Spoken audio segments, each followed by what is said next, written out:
اوس را رسیږو د النحل مبارکې سورې ته چې د قرآن عظیم شان 14مه سوره ده په مکې معظمې کې را نازله شوې ده 125 مبارک آیاتونه لري تلاوت او پښتو ترجمه یې له لومړي آیت څخه اورئ بسم الله الرحمن الرحیم د الله په نوم چې ډېر زیات مهربان پورا رحم لرونکی دی أتى أمر الله فلا تستعجلوه سبحانه وتعالى عما يشركون د الله فیصله راغله اوس د هغې لپاره تلوار مکوئ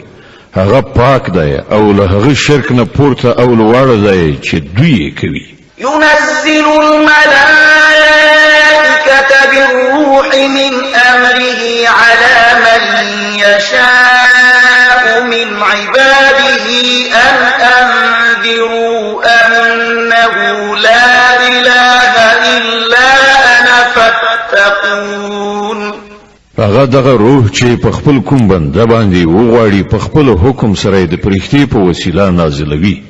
له دې لارښوونې سره چې خلک وپوهیږي چې له ما څخه پرته هیڅوک ستاسې معبود نشته نو تاسې یوازې له ما نه وویریږئ خلق السماوات والأرض بالحق تعالى عما يشركون هغه آسمانونه او ځمکه په حق پیدا کړي دي هغه له هغه شرک نه ډیر پورته او لوړ دی چې دوی یې کوي خلق الإنسان من نطفة فإذا هو خصيم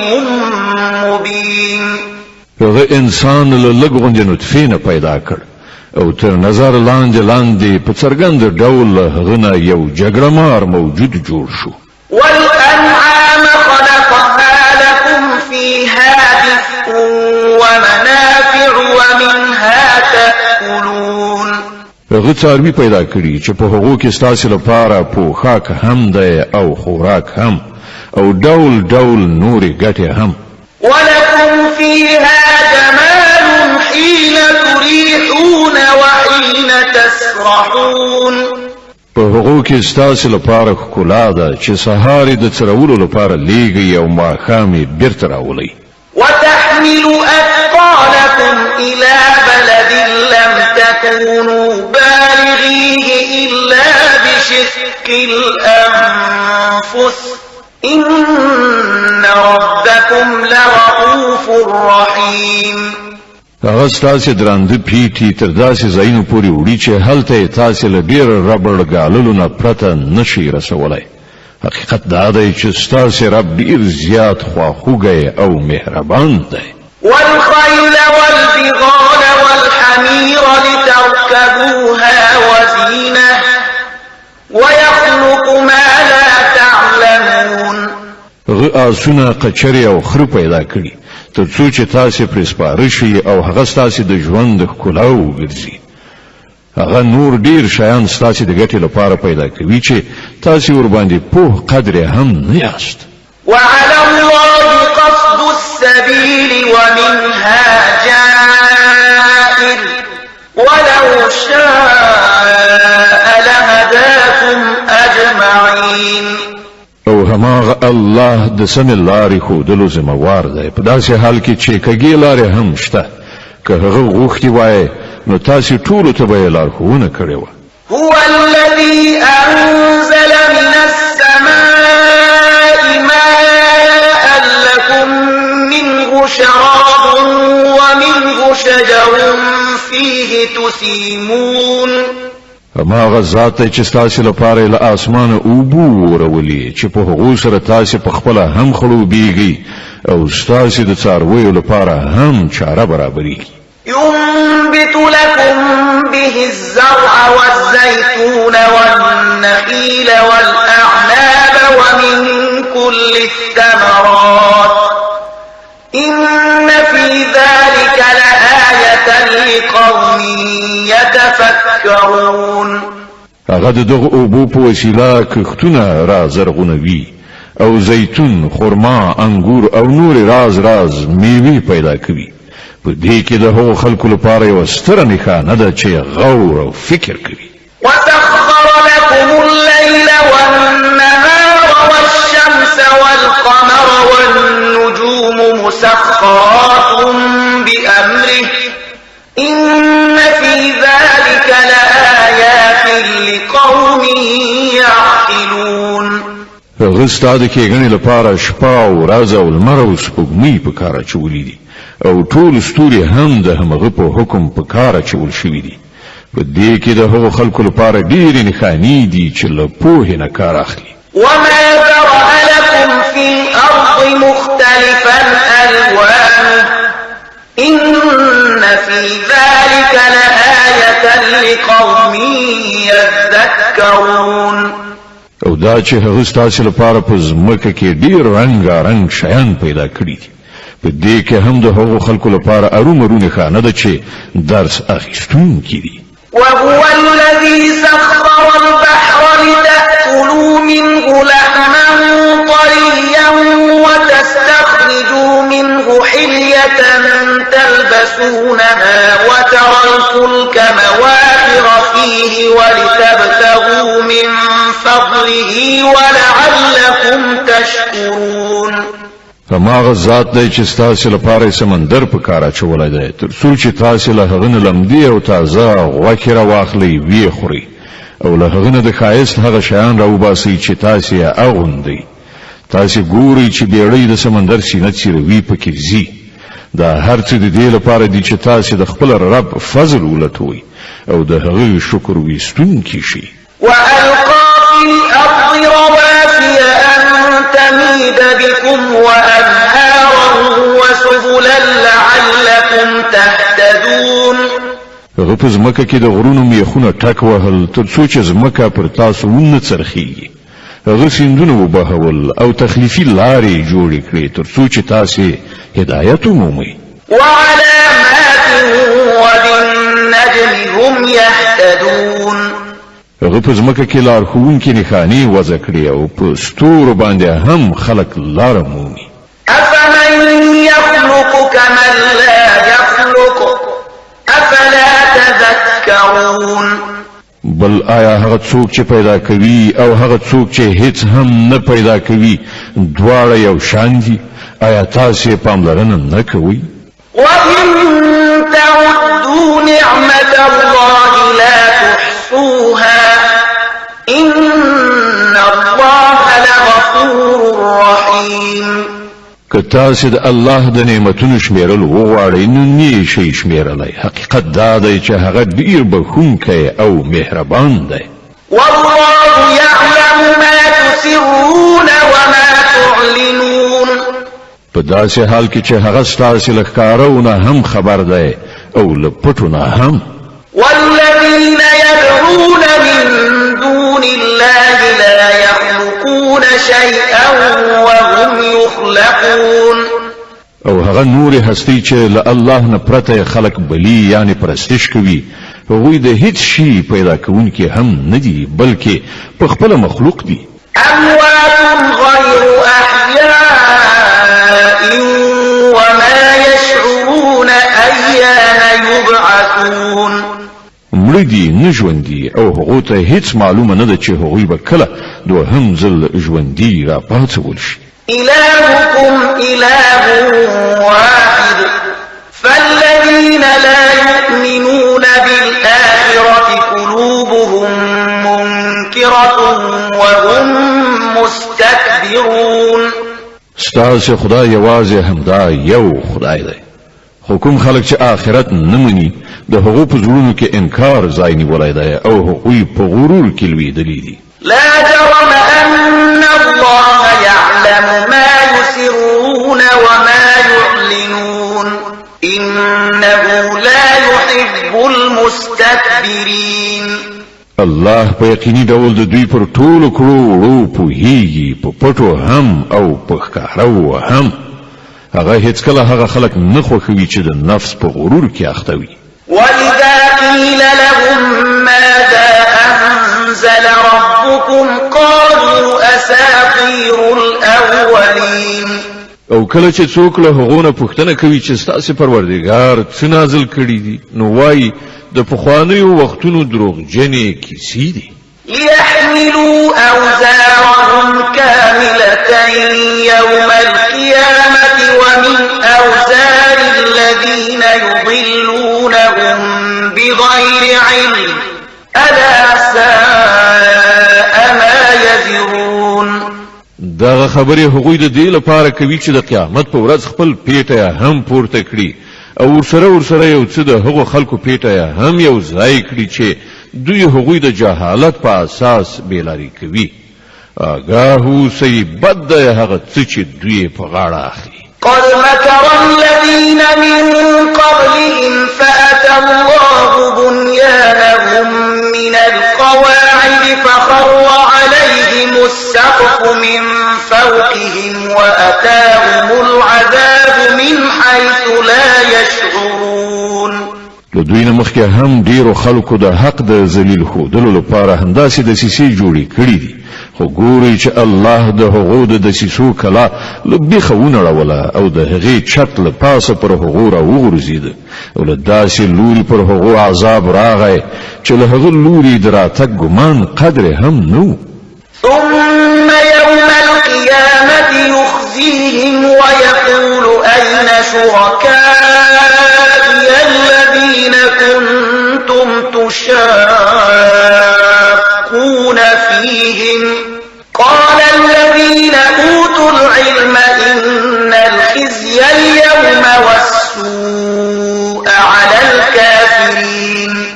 بیا د قیامت په ورځ به الله هغوی خوار او رسوا کړي او هغو ته به ووایي راوښایاست اوس چیرته دي زما هغه شریکان چې د هغو لپاره تاسې د حق له پلویانو سره په جګړه وئ کوم خلکو چې په دنیا کې علم درلوده هغوی به ووایي نن د کافرانو لپاره رسوایي او بدمرغي ده الذين تتوفاهم الملائكة ظالمي أنفسهم فألقوا السلم ما كنا نعمل من سوء بلى إن الله عليم بما كنتم تعملون هو د هو کافرانو لپاره چې پر خپل ځانونو باندې په ظلم کولو سره چې کله د پرښتو په لاسونو کې راګیریږي نو له سرغړونې پرته سمدلاسه روغه جوړه وړاندې کوي یعنی تسلیمیږي او وایي مونږ خو کوم قصور یعنی بد عمل نه کوو پرښتې ځواب ورکوي څنګه مو نه کوو الله تعالی ستاسو له کړو وړو ښه خبر دی فادخلوا أبواب جهنم خالدين فيها فلبئس مثوى المتكبرين اوس زی د دوزخ په دروازونو نه وځي عمل ته د تل لپاره ستاسې اوسېدل دي نو حقیقت دا دی چې د لوی کوونکو لپاره ډیر ناکاره استوګنځای دی وقيل للذين اتقوا ماذا أنزل ربكم قالوا خيرا للذين أحسنوا في هذه الدنيا حسنة ولدار الآخرة خير ولنعم دار المتقين جنات عدن يدخلونها تجري من تحتها الأنهار لهم فيها ما يشاءون كذلك يجزي الله المتقين الذين تتوفاهم الملائكة طيبين يقولون سلام عليكم ادخلوا الجنة بما كنتم تعملون لبل پلوا کله چې له خدای ویریدونکو یعنی پرهیزګارو خلکو نه پوښتنه کیږي چې دا څه شی دی چې ستاسې د رب له لوري نازل شوی دی نو هغوی ځواب ورکوي چې ډیر ښه شی یعنی خیر نازل شوی دی د دغه راز نیکو کارانو لپاره په دې دنیا کې هم ښېګڼه ده او د آخرت کور خو ارومرو د دوی لپاره ډیر غوره دی ډیر ښه کور دی د پرهیزګارانو د تل اوسېدو جنتونه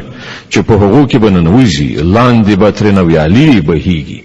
او هر څه به هلته کټ مټ د هغو د هیلو سره سم وي دا مکافات الله خدای ویریدونکو ته ورکوي هغه خدای ویریدونکو ته چې کله پرختي د سپېڅلتیا په حالت کې د هغو ساګانې اخلي نو وایي سلام دیوی پر تاسې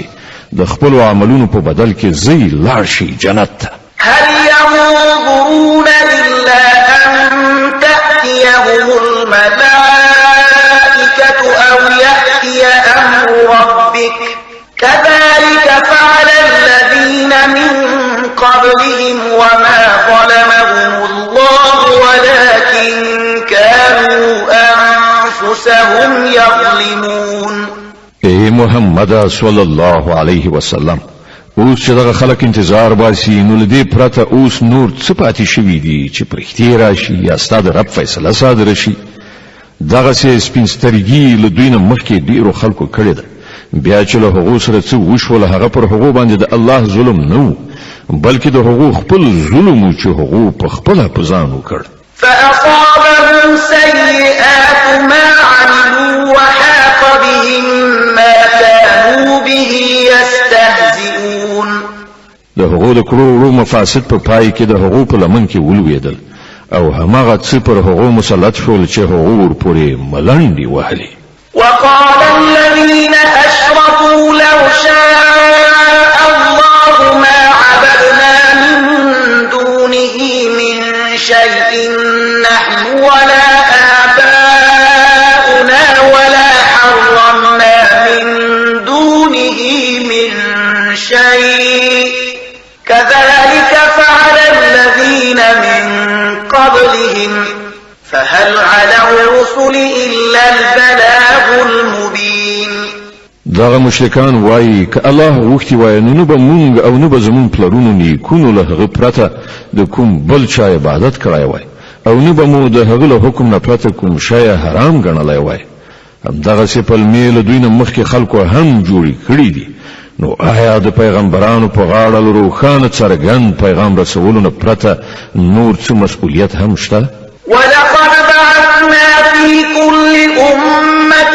رسولا أن اعبدوا الله واجتنبوا الطاغوت فمنهم من هدى الله ومنهم من حقت عليه الضلالة فسيروا في الأرض فانظروا كيف كان عاقبة المكذبين. مون په هر امت کې او پیغمبر ولید او د هغه په وسیله مو ټول خبردار کړل چې د الله بندګي وکړي او د طاغوت له بندګۍ نه ځان وژغوري. له هغه وروسته له هغو نه چاته الله لارښوونه یعنی هدایت وکړ او په چا باندې ګمراهي مسلطه شوه. نو لږ غوندې په ځمکه کې وګرځئ را وګرځئ وګورئ چې د حق دروغ ګڼونکي له کوم سرنوشت سره مخامخ شول. إن تحرص على هداهم فإن الله لا يهدي من يضل وما لهم من ناصرين. اے محمد صلی الله علیه وسلم کته د دوی د لارمندنې لپاره هر څومره حرصناکي خو الله چې څوک گمراه کوي بیا هغه ته لار نه ښیي او له دغه راز خلکو سره هیڅوک مرسته نشي کولای. وأقسموا بالله جهد أيمانهم لا يبعث الله من يموت بلى وعدا عليه حقا ولكن أكثر الناس لا يعلمون. دوی د الله په نوم د کلکو قسمونو په خوړلو سره وایي چې الله به هیڅ مړ کېدونکی بیا ژوندی راپام نه څوي. ولی به یې نه راپاڅوي؟ دا خو یوه وعده ده چې د هغې ترسره کول هغه پر خپل ځان واجب کړی دی خو زیاتره خلک نه پوهېږي. ليبين لهم الذي يختلفون فيه وليعلم الذين كفروا أنهم كانوا كاذبين. او داسې کېدل د دې لپاره ضروري دي چې الله دوی ته هغه حقیقت روښانه کړي چې د هغه په باب دوی اختلاف کوي او د حق منکرانو ته څرګنده شي چې هغوی دروغجن. إنما قولنا لشيء إذا أردناه أن نقول له كن فيكون. پاتې شول د دې کېدل نو پر مونږ باندې یو شي د منځته راوړلو لپاره له دې نه زیات څه کول نه وي چې هغه ته حکم وکړو شه نو هغه کېږي. والذين هاجروا في الله من بعد ما ظلموا لنبوئنهم في الدنيا حسنة ولأجر الآخرة أكبر لو كانوا يعلمون الذين صبروا وعلى ربهم يتوكلون. کوم خلکو چې د ظلم له زغملو نه وروسته د الله په خاطر هجرت کړی دی هغو ته به موږ په همدې دنیا کې ښه استوګنځی ورکړو او د آخرت ثواب خو ډېر لوی دی. کاش کې هغه مظلومان وپوهیږي چې صبر یې کړی دی او د خپل رب په توکل کار کوي چې څه ډول عاقبت د هغو په انتظار کې دی. وما أرسلنا من قبلك إلا رجالا نوحي إليهم فاسألوا أهل الذكر إن كنتم لا تعلمون. ای محمد صلی الله علیه وسلم لتانه مخکې هم چې کله مونږ پیغمبران لیږلي دي د هغو خلکو لوري ته چې مونږ خپل پیغامونه لیږل له سړیو پرته مو بل څه نه دی لیږلی. له باخبرو خلکو نه پوښتنه وکړئ که تاسې په خپله نه پوهیږئ. بالبينات والزبر وأنزلنا إليك الذكر لتبين للناس ما نزل إليهم ولعلهم يتفكرون. پخوانیو پیغمبرانو ته هم مونږ روښانه نښانې او کتابونه ورکړي لیږلي مو. اوس مو دغه ذکر یعنی کتاب پر تا نازل کړی دی تر څو چې ته خلکو ته هغه ښوونه تشریح او توضیح کړي چې د هغو لپاره نازل کړی شوې ده او تر څو خلک په خپله هم غور او فکر وکړي. أفأمن الذين مكروا السيئات أن يخسف الله بهم الأرض أو يأتيهم العذاب من حيث لا يشعرون. آیا هغه خلک چې د پیغمبر د بلنې پر خلاف ډېرې ناوړې دسیسې په کار اچوي له دې خبرې نه بیخي بېغمه شوي دي چې الله به هغوی په ځمکه کې خښ کړي یا بل داسې کوم لوري نه پرې عذاب راولي چې له هغه لوري نه د هغه د راتګ د هغو وهم او ګمان کې قدر هم نه وي. أو يأخذهم في تقلبهم فما هم بمعجزين أو يأخذهم على تخوف فإن ربكم لرؤوف رحيم. یا هغوی ناڅاپه د ګرځېدو را ګرځېدو په حال کې ونیسي یا په داسې حال کې هغوی ونیسي چې پر هغو باندې په خپله د راتلونکي مصیبت اندېښنه پرته وي او هغوی له هغه نه د ځان ژغورلو په فکر کې وي. هغه چې هر څه کولو غواړي دوی د هغه د بېوسې کولو زور نه لري. حقیقت دا دی چې ستاسې رب ډېر مهربان او بخښونکی دی. أولم يروا إلى ما خلق الله من شيء يتفيأ ظلاله عن اليمين والشمائل سجدا لله وهم داخرون.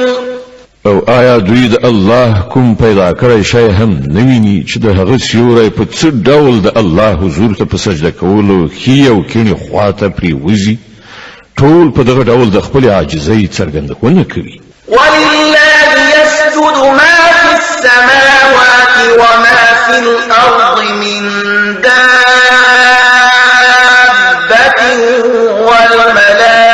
والملائكة وهم لا يستكبرون. په ځمکه او اسمانونو کې چې هر څومره خوځنده مخلوقات دي او هر څومره پرښتې دي ټول د الله په وړاندې سر په سجده دي. هغوی هیڅکله سر نه غړوي. د النحل مبارکه سوره چې د قرآن عظیم الشان 14مه سوره ده په مکې معظمې کې رانازله شوې ده. 128 مبارک آیاتونه لري. تلاوت او پښتو ترجمه یې له 50 آیت څخه اوري. د دې آیت په اوریدلو سره یوه د تلاوت سجده واجب کیږي. يخافون ربهم من فوقهم ويفعلون ما يؤمرون. لخپل رب نه چې د هغو د پاسه دی ویریږي او څه چې ورته حکم کیږي د همغه سره سم کار کوي. وقال الله لا تتخذوا إلهين اثنين إنما هو إله واحد د الله فرمان دی چې دوه خدایان منیسي خدای خو ایکی یو دی نو لمانه ویریږي وله ما في السماوات والأرض وله الدين واصبا أفغير الله تتقون هر هغه چې په اسمانونو کې دي او هر هغه چې په ځمکه کې دي د همغه دي او په خالصه توګه د همغه دین په ټولو کائناتو چلیږي نو آیا الله نه پرته تاسو لکم بل چانه ویریږي وما بكم من نعمة فمن الله ثم إذا مسكم الضر فإليه تجأرون تاسو ته چې هر نعمت در په برخه شوی دی د الله له لوري دی بیا کله چې پر تاسو کوم سخت وخت راځي نو تاسو په چیغو سره د همغه لوري ته ورځغلی ثم إذا كشف الضر عنكم إذا فريق منكم بربهم يشركون ليكفروا بما آتيناهم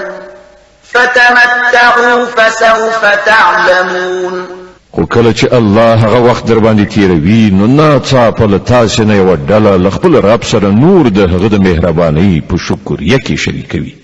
تر څو چې الله د لورینې ناشکری وکړي خدا خوندونه واخلي ډیر ژر به درته معلومه شي ويجعلون لما لا يعلمون نصيبا مما رزقناهم تالله لتسألن عما كنتم تفترون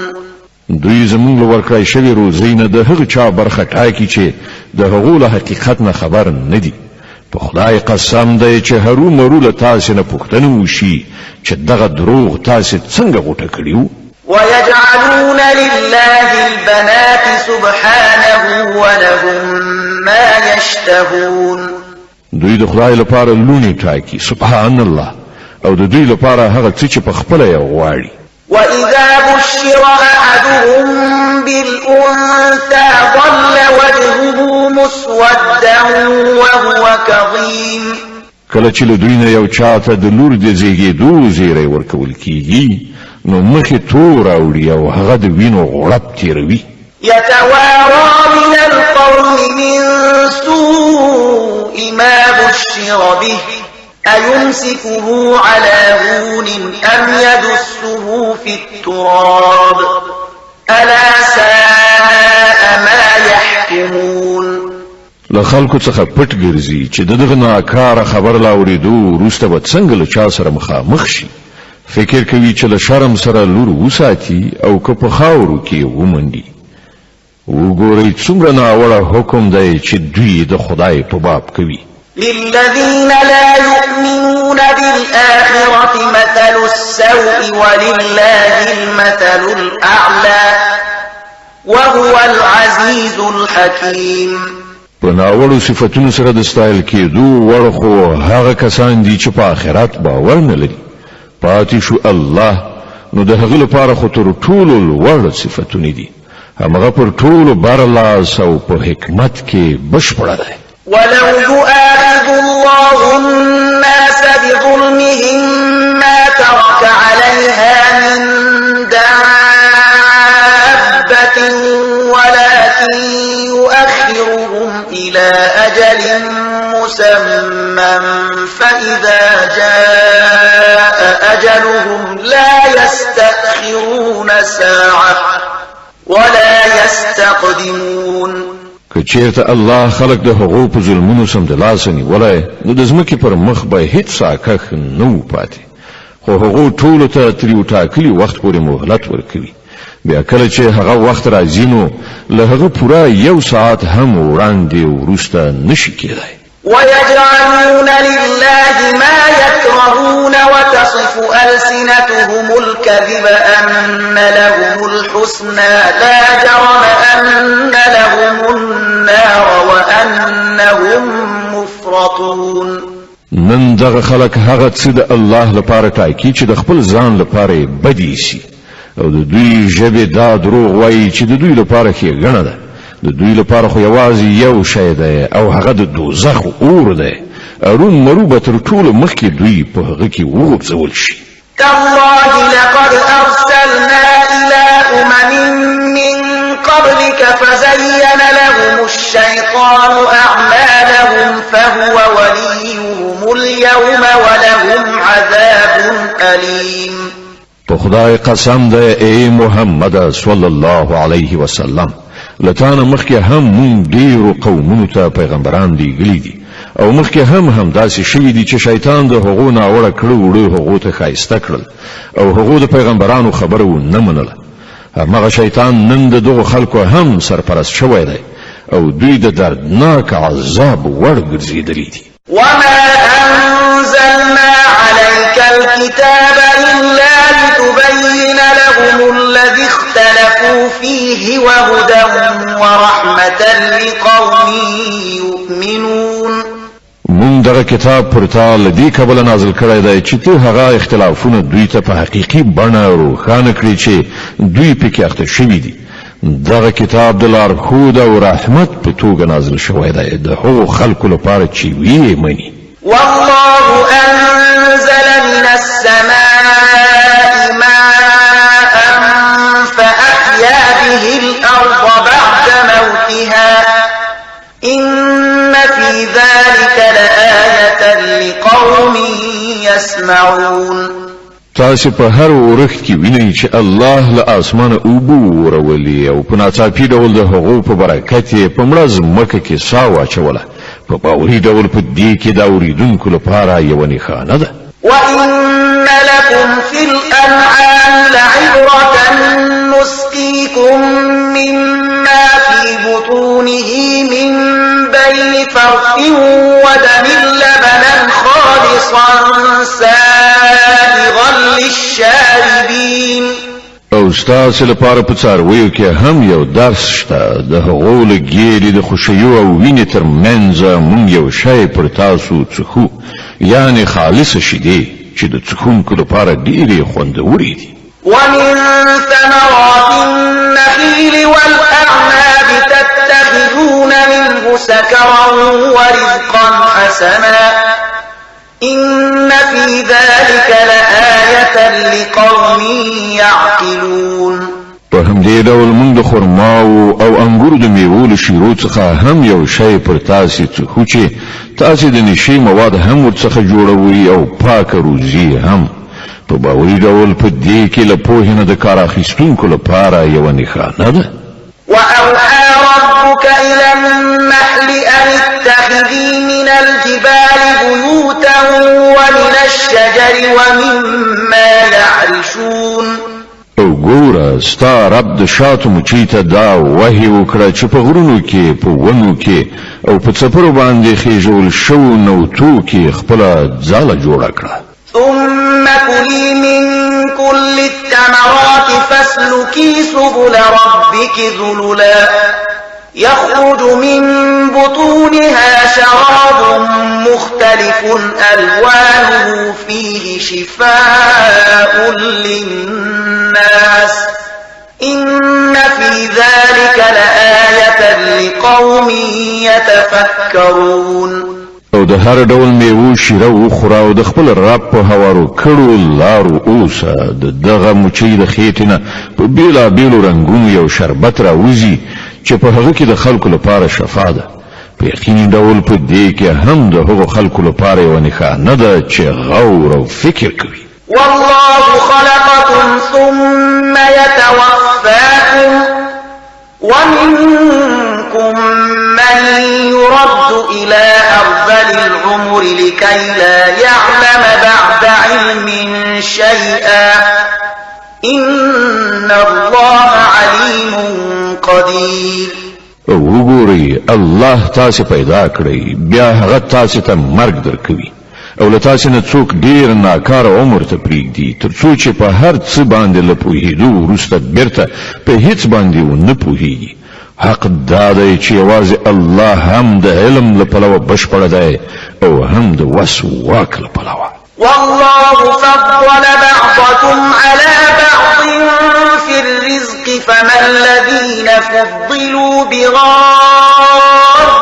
رزقهم على ما ملكت أيمانهم فهم فيه سواء أفبنعمة الله يجحدون او وګوري الله له تاسو نه جنو ته په جنو نور باندې پروزي کې لوړتیا وربخلې ده نو کوم کسانو ته چې دغه لوړتیا ورکړای شوې ده هغوی داسې نه دي چې خپل روزي د خپل غلامانو لوري ته ګرځولې وي ترڅو چې دواړه په هغې روزي کې برابر برخوال ووسي نو آیا دوی د الله له پیرزوینې نه منکرېږي والله جعل لكم من أنفسكم أزواجا وجعل لكم من أزواجكم بنين وحفدة ورزقكم من الطيبات أفبالباطل يؤمنون وبنعمة الله هم يكفرون او همغه الله دای چې ستاسو لپاره ستاسو خپل جنس نه میرمنې وګرځولې او همغه له دغه میرمنو نه تاسو ته ځامن المسیح درکړي دي او خو خوراکي مواد در په برخه کړی دي آیا نو دغه خلک د دې هر څه لیدلو او پرې پوهېدلو سره هم باطل مني او د الله له پیرزوینې نه انکار کوي ويعبدون من دون الله ما لا يملك لهم رزقا من السماوات والأرض شيئا ولا يستطيعون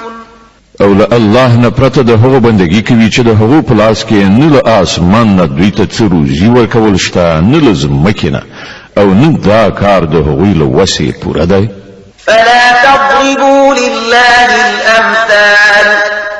إن الله يعلم وأنتم لا تعلمون نو د الله لپاره مثالونه مه جوړوئ الله پوهیږي تاسې نه پوهیږئ ضرب الله مثلا عبدا مملوكا لا يقدر على شيء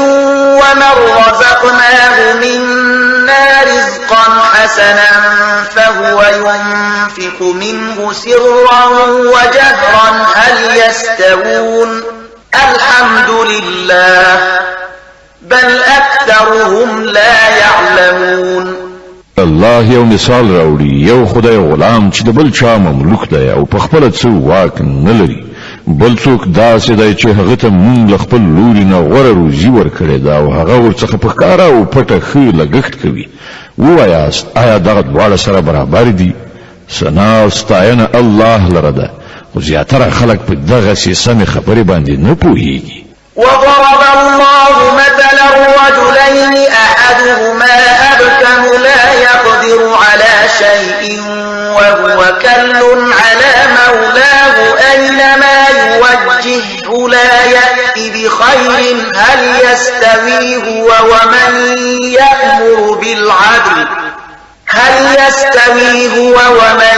يأمر بالعدل وهو على صراط مستقيم الله یو بل مثال راوړي دوه سړي دي یو ګون کوم دی هیڅ کار نشي کولای پر خپل بازار باندې پیټای دی هر چیرته چې واستوي کوم ښه کار ورڅخه نه صادریږي دوهم سړی داسې دی چې په عدالت حکم کوي او په خپله په سمه لاره برابر دی ووایي آیا دغه دواړه سره یو شان دي ولله غيب السماوات والأرض وما أمر الساعة إلا كلمح البصر أو هو أقرب إن الله على كل شيء قدير او د ځمکې او اسمانونو د پټو حقایقو علم خو یوازې الله لره دی او د قیامت برپا کېدو معامله به دومره ونه ځنډېږي مګر یوازې دومره چې په هغه کې د انسان باڼه ورپېږي بلکې له دې نه هم یو څه کم حقیقت دا دی چې الله هر څه کولی شي والله أخرجكم من بطون أمهاتكم لا تعلمون شيئا وجعل لكم السمع والأبصار والأفئدة لعلكم تشكرون الله تاسو ستاسو د میندو له ګېډو نه په داسې حالت کې راویستلی چې تاسو په هیڅ نه پوهېدلی هغه تاسو ته غوږونه درکړ سترګې درکړې او باخبره زړونه یې درکړل د دې لپاره چې تاسو شکر ویستونکي شئ ألم يروا إلى الطير مسخرات في جو السماء ما يمسكهن إلا الله إن يؤمنون آیا دغه خلکو کله الوتونکو ته ندی کتلی چې په آسماني فضا کې په څه شان مسخر دي یعنی په الوتو راځي دوی له الله نه پرته چا ساتلی دي په دې کې د هغو کسانو لپاره ډېرې نښې نښانې شته چې ایمان راوړي والله جعل لكم من بيوتكم سكنا وجعل لكم من جلود الأنعام بيوتا تستخفونها يوم ظعنكم ويوم إقامتكم ومن أصوافها وأوبارها وأشعارها أثاثا ومتاعا إلى حين الله ستاسو لپاره ستاسو کورونه آرام ځایونه وګرځول هغه د څارویو پوستکو نه ستاسو لپاره داسې کورونه پیدا کړل چې تاسو هغه د کوچ کولو یعنی حمل نقل او ډیر کېدو په دواړو حالتونو کې سپک مومي هغه د څارویو وړیو اون او ژغنو څخه ستاسو د اغوستلو او فرشولو د استفادې لپاره ډیر شیان پیدا کړل چې د ژوند تر ټاکلې مودې پورې ستاسو په کار راځي والله جعل لكم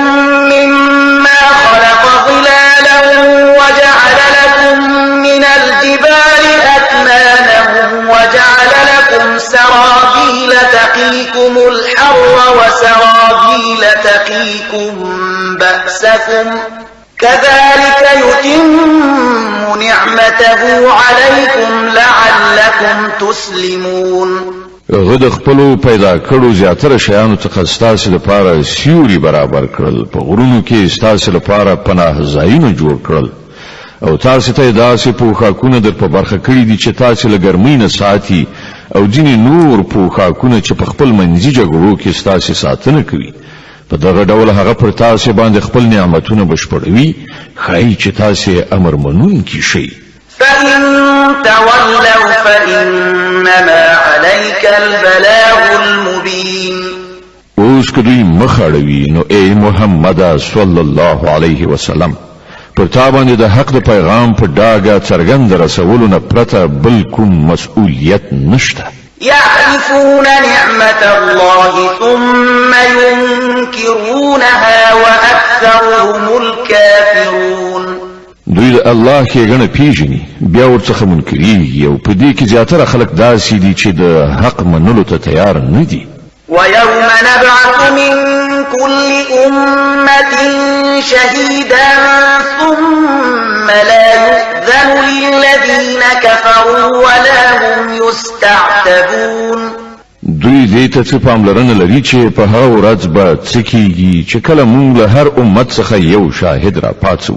بیا به کافرانو ته نه د دلیلونو وړاندې کولو موقع ورکړی شي نه بل هغونه د توبې ویستلو او استغفار غوښتنه وکړای شي وإذا رأى الذين ظلموا العذاب فلا يخفف عنهم ولا هم ينظرون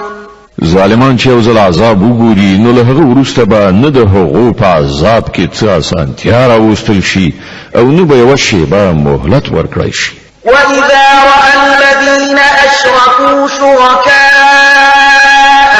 قالوا ربنا هؤلاء شركاؤنا الذين كنا ندعو من دونك فألقوا إليهم القول إنكم لكاذبون او کله چې هغه کسان چې په دنیا کې شرک کړي او خپل انګیرلي شریکان وویني نو به وایي ای پروردګاره دغه دي زمون هغه شریکان چې له تا څخه پرته مونږ را بلل یعنی نیایش کوو نو د هغو معبودان به هغو ته په ډاګه ځواب ورکړي چې تاسې دروغجن یاست وألقوا إلى الله يومئذ السلام وضل عنهم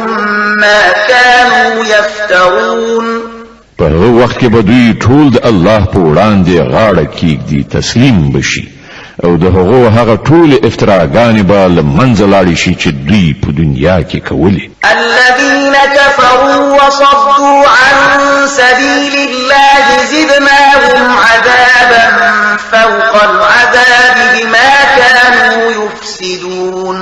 کوم خلکو چې په خپل د کفر لاره غوړه کړه او نور د الله له لارې نه واړول هغه ته به مونږ سر په سر عذابونه ورکړو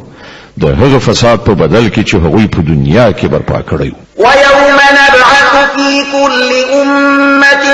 شهيدا عليهم من أنفسهم وجئنا بك شهيدا على هؤلاء ونزلنا عليك الكتاب تبيانا لكل شيء وهدى ورحمة وبشرى للمسلمين.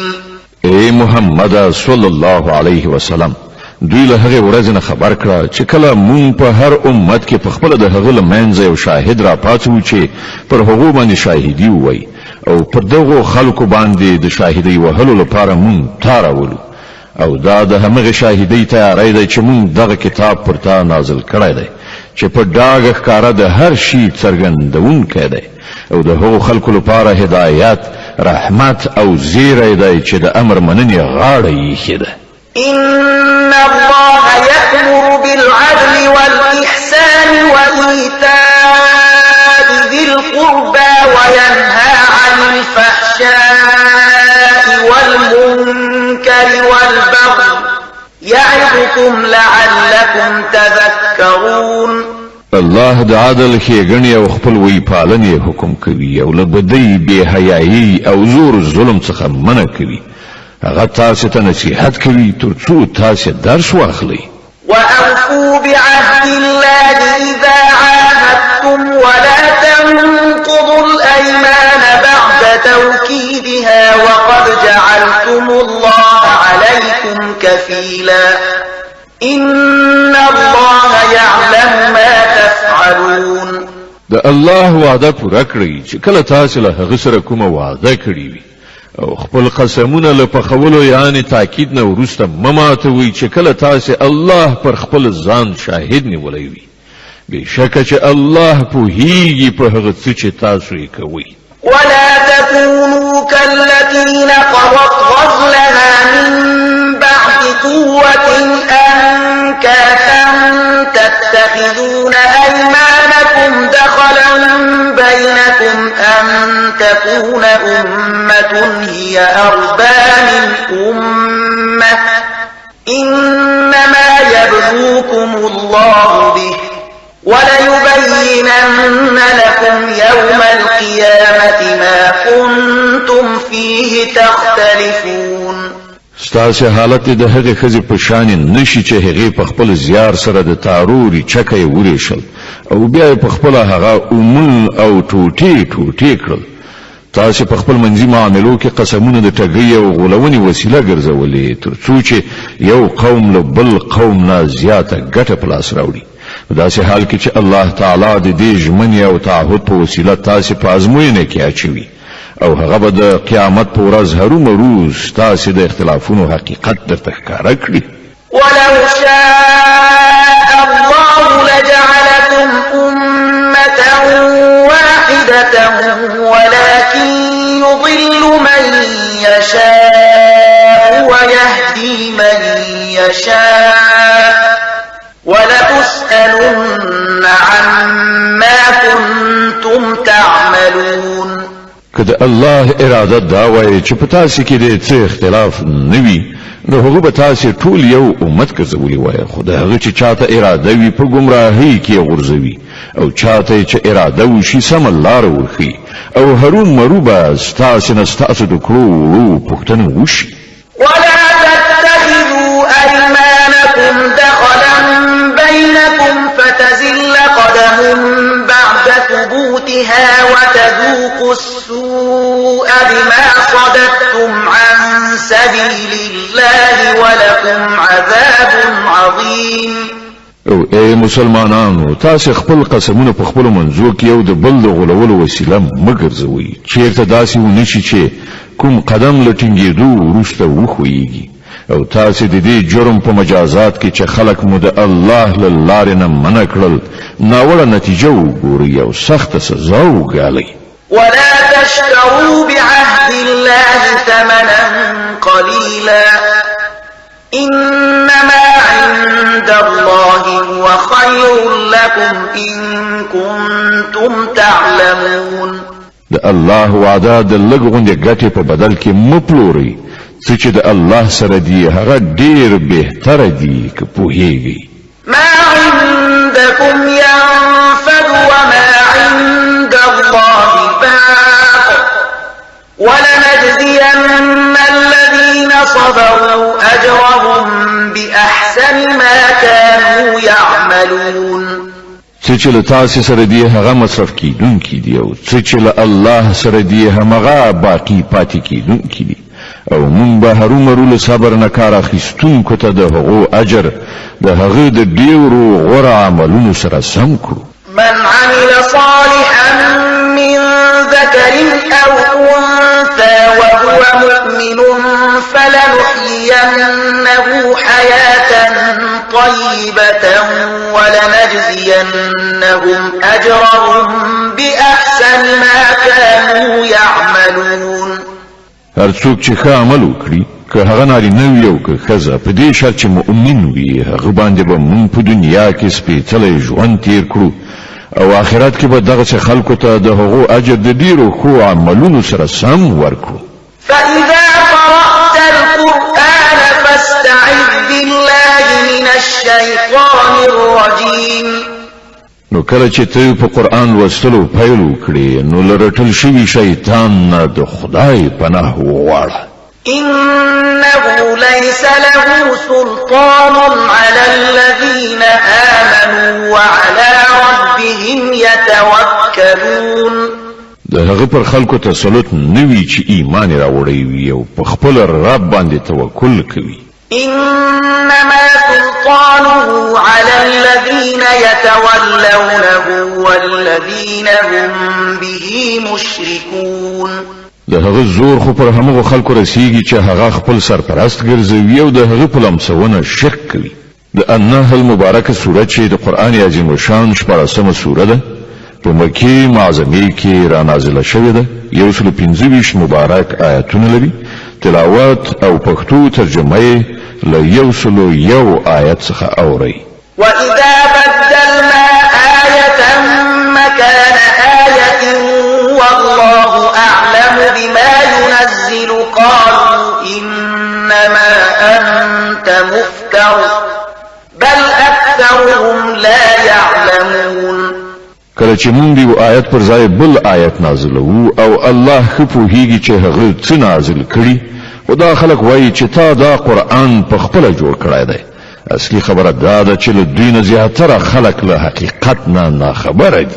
قل نزله روح القدس من ربك بالحق ليثبت الذين آمنوا وهدى وبشرى للمسلمين. دوی ته وایي چې دا خو سپېڅلې پرښتې په صحیح توګه زما د رب له لوري په تدریج سره راوړی دی تر څو چې د ایمان راوړونکو ایمان پوخ کړي او امر منونکو ته د ژوند په چارو کې سمه لاره وښيي او هغو ته د بري او نیکمرغۍ زیری ورکړي. ولقد نعلم أنهم يقولون إنما يعلمه بشر لسان الذي يلحدون إليه أعجمي وهذا لسان عربي مبين. مونږ ته معلومه ده چې دوی ستا په باب وایي چې دغه سړي ته کوم انسان ښوونه لوستنه کوي په داسې حال کې چې د کوم انسان لوري ته چې هغوی اشاره کوي د هغوی ژبه عجمي ده او دا قرآن په سوچه عربي ژبه ده. إن الذين لا يؤمنون بآيات الله لا يهديهم الله ولهم عذاب أليم. حقیقت دا دی چې کوم کسان چې د الله آیتونه نه مني الله هیڅکله هغو ته سمې خبرې ته د رسېدو توفیق نه په برخه کوي او د داسې خلکو لپاره دردناک عذاب دی. إنما يفتري الكذب الذين لا يؤمنون بآيات الله وأولئك هم الكاذبون. پیغمبر صلی الله علیه وسلم د دروغ خبرې نه جوړوي بلکې دروغ خو هغه کسان جوړوي چې د الله آیتونه نه مني همغوی په حقیقت کې دروغجن دي. من كفر بالله من بعد إيمانه إلا من أكره وقلبه مطمئن بالإيمان صدرا فعليهم غضب من الله ولهم عذاب عظيم. څوک چې له ایمان راوړلو وروسته کافر شي هغه که مجبور کړای شوی وي او زړه په ایمان ډاډوي نو بیا خو خیر دی، خو چا چې په خوښۍ سره کفر ومانه پر هغه د الله غضب دی او د ټولو دغه خلکو لپاره ستر عذاب دی. ذلك بأنه مستحب الحياة الدنيا على الآخرة وأن الله لا يهدي القوم الكافرين. دا د دې لپاره چې هغه د آخرت په مقابل کې د دنیا ژوند خوښ کړ او د الله قانون دی چې هغه خلکو ته د ژغورنې لار نه ښیي چې د هغه د نعمت ناشکري وکړي. أولئك الذين طبع الله على قلوبهم وسمعهم وأبصارهم وأولئك هم الغافلون. دا هغه کسان دي چې د هغو په زړونو او غوږونو او سترګو باندې الله مهر وهلی دی، دوی په غفلت کې ډوب شوي دي. لا جرم أنهم في الآخرة هم الخاسرون. حتمی دا چې په آخرت کې هم دوی په زیان او تباهی کې اوسي. ثم إن ربك للذين هاجروا من بعد ما فتنوا ثم جاهدوا وصبروا إن ربك من بعدها لغفور رحيم. د دې پر خلاف د کوم کسانو چې دا حال دی چې کله د ایمان راوړلو له امله وزورول شول نو هغو کور کله پریښودل، هجرت وکړه، د خدای په لاره کې سختي وزغملې او له صبر نه کار واخیست. د هغو لپاره په یقیني ډول ستا رب بخښونکی دی او رحم کوونکی دی. يوم تأتي كل نفس تجادل عن نفسها وتوفى كل نفس ما عملت وهم لا يظلمون. د دغه ټولو فیصله به په هغه ورځ وي چې کله هر ساکک د ځان ژغورلو په اندېښنه کې وي او هر چاته به د هغه د کړو وړو بشپړه بدله ورکړه شي او پر هیڅ چا به یو بڅری ظلم هم ونشي. وضرب الله مثلا قرية كانت آمنة مطمئنة يأتيها رزقها رغدا من كل مكان فكفرت بأنعم الله فأذاقها الله لباس الجوع والخوف بما كانوا يصنعون. الله دی وکلی د وګړو مثال راوړی دی چې هغه د ډاډین او بیغمۍ ژوند تیرو او له هر لوري ورته پریمانه روزي رسیدله چې هغه د الله د پیرزوینو په ناشکرۍ باندې لاس پورې کړ. نو بیا الله د هغو په اوسیدونکو باندې د هغو د کړو وړو دا خوند وڅاکه چې د لوږې او ویرې غمونه پرې خوار شول. ولقد جاءهم رسول منهم فكذبوه فأخذهم العذاب وهم ظالمون. هغه ته د هغو خپل قوم یو پیغمبر راغی خو هغوی هغه دروغ وګاڼه، په پای کې هغوی عذاب ونیول کله چې هغوی ظالمان شوي وو. فكلوا مما رزقكم الله حلالا طيبا واشكروا نعمة الله إن كنتم إياه تعبدون.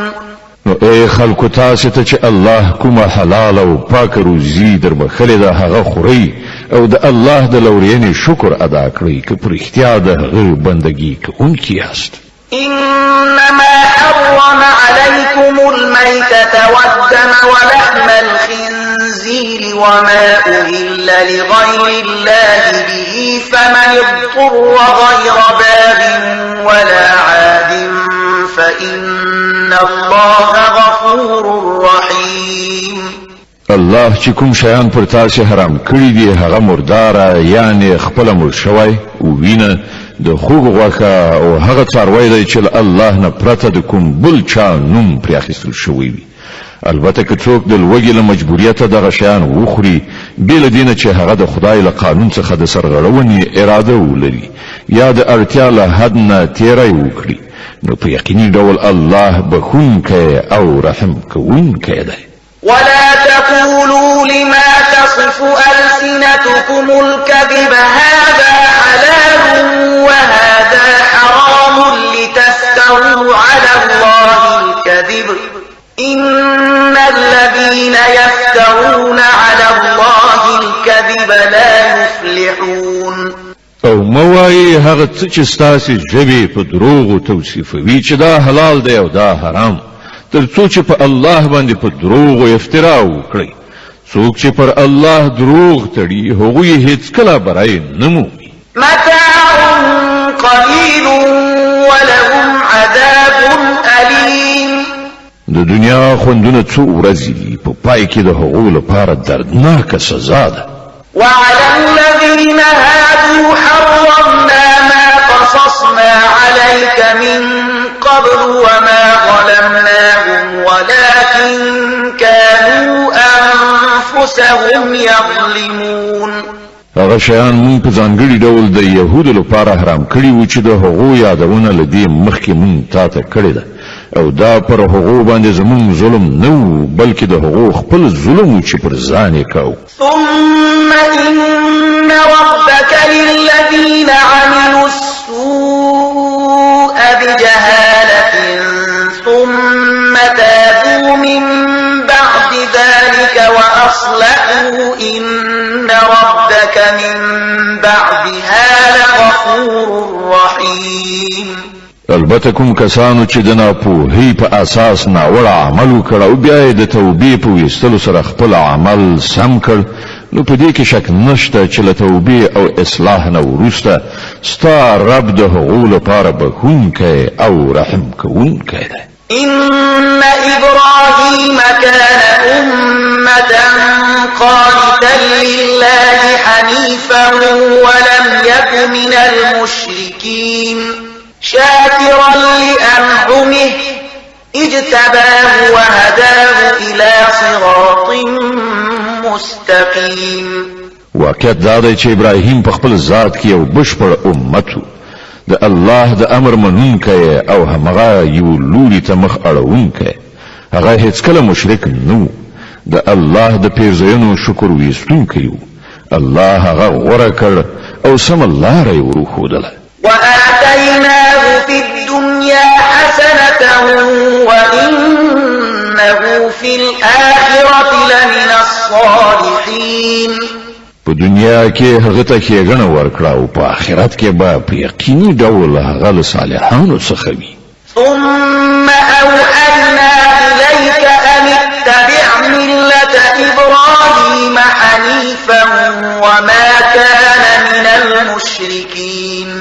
بیا مونږ ته دغه وحی در ولېږله چې یو لوري ته په مخ اړولو د ابراهیم په کړنلاره لاړ شه او هغه له مشرکانو څخه نه و.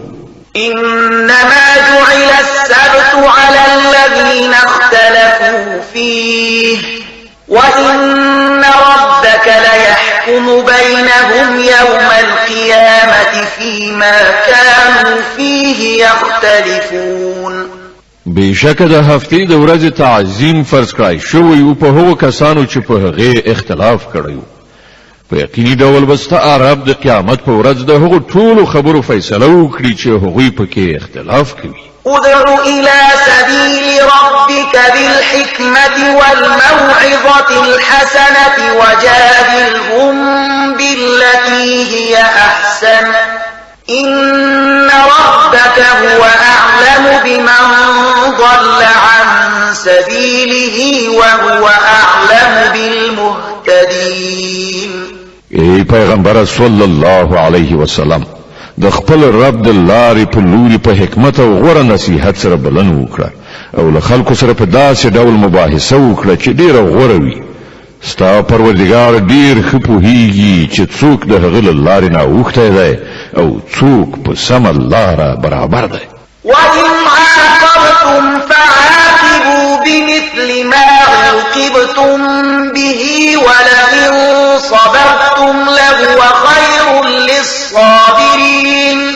که تاسې غچ اخلئ نو هغومره واخلئ چې څومره پر تاسې تیر شوی وي، خو که تاسې صبر وکړئ نو په دې کې شک نشته چې دا د صبر کوونکو لپاره ډیره ښه ده. واصبر وما صبرك إلا بالله